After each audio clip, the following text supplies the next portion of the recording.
This is the DJI Mavic 3 Pro in 2024.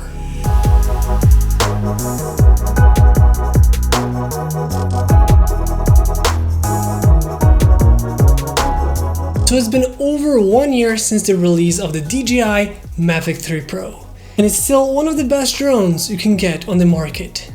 Literally, there is no competition for this style of a drone at the moment. Now, while I'm not going to go into every detail of this drone, I have to say it really is a beast when flying. It has 3 different cameras, starting with the main sensor, which is the Hasselblad camera and is a micro four thirds sensor, so it's huge. By the way, that is the kind of cameras that I start with when making videos, so it's crazy to see that big of a sensor on a drone. And that is equivalent to 24 millimeters.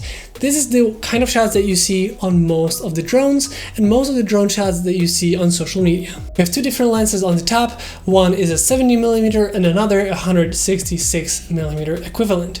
So those 2 lenses on the top literally add a different dimension to your shots. The 70mm can really make those hero shots where you have the background a little bit closer, but still it's wide enough that you kind of see what is in the background, where we are. The hero, the person, the subject in the middle can literally be the main focus.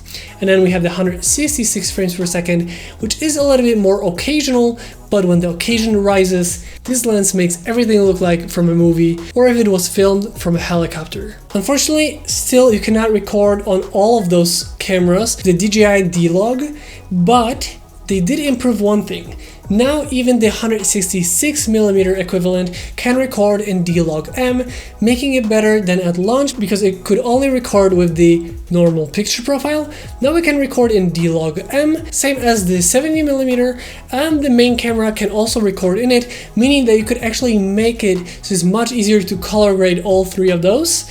But for me personally, I'm still gonna do the D-Log on the main and then the D-Log M on the 2 zoomed in lenses. But that is a nice update and a step forward. Unfortunately, this drone, even though it really resembles the Mavic 3 and the Mavic 3 Classic, is actually labeled as C2, which means different restrictions and qualifications are needed for it compared to the Mavic 3 and the 3 Classic. The biggest thing is, it looks the same, but they added a little bit more weight on the front with the cameras. They exceeded 900 grams, meaning that it's no longer in the C1 category like the Mavic 3 and the 3 Classic. It's a shame they could not shave the weight somehow, maybe the batteries or somewhere else, but they pretty much went with the same design they had, so that makes sense. Overall, it's a very stable platform to make videos from. With the 3 lenses, you have plenty of ways to make those creative shots work.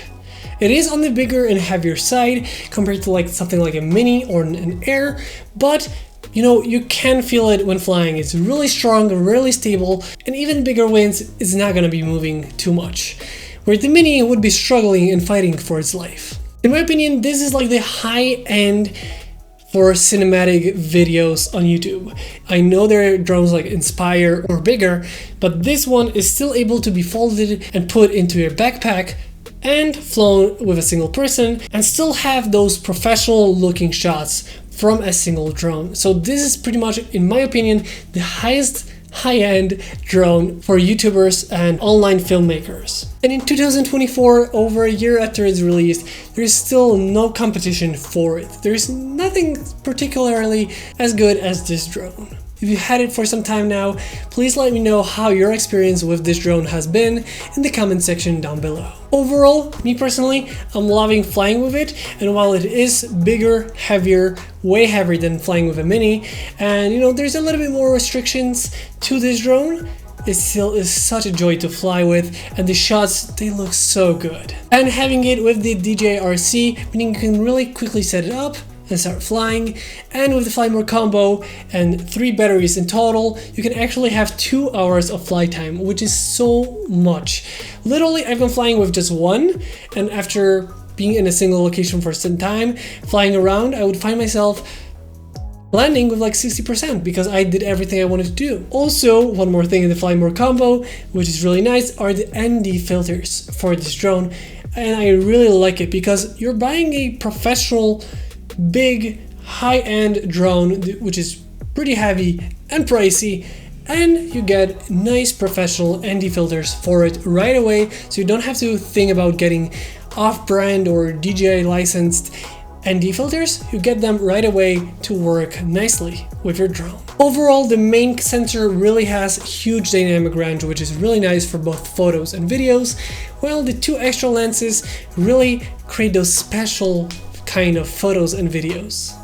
Especially for videos, they just create stunning visuals. Color grading from the main sensor, which records in D-Log, is just a joy to use. Literally, you have so much information in both highlights and shadows, and you can literally take it to the next level in post-production. And because the cameras record in 10-bit, you can really push the footage in post-production. With that being said, that's gonna be the end of today's video. I hope you guys enjoyed this video. If you did, don't forget to like, comment, and subscribe. I hope you guys enjoyed this video once again, and I'll see you next time.